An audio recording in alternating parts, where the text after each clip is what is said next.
Studio Delhi.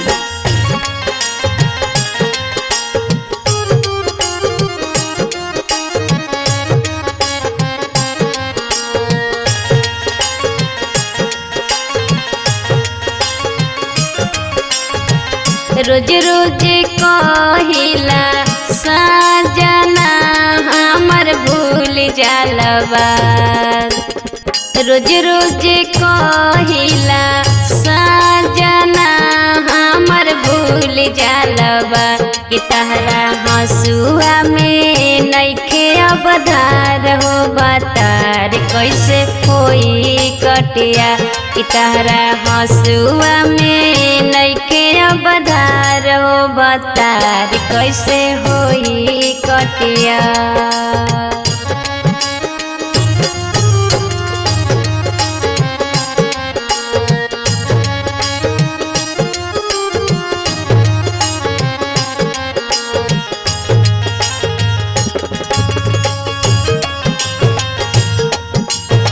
Mix by Balaji studio Delhi. छोड़ी के चल गईला कैसे हम बताई हो, चललू न जाला हमसे गेहूं न कटाई हो।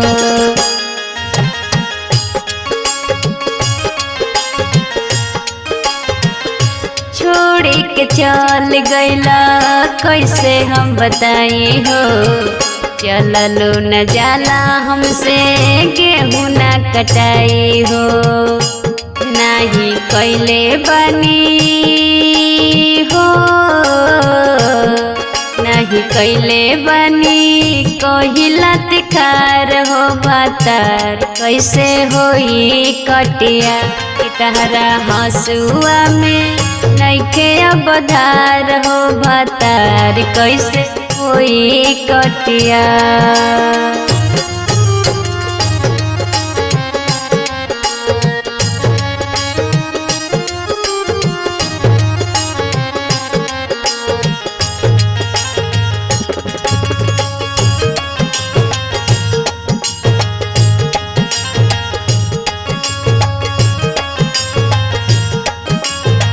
सब कन खरी हानि राजा चिकनाई के कहली सुनीता टिकट आयती कटाई के।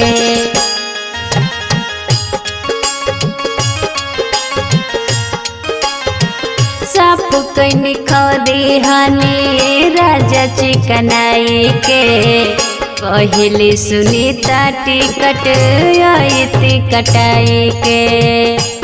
माथा फेल भइल हो,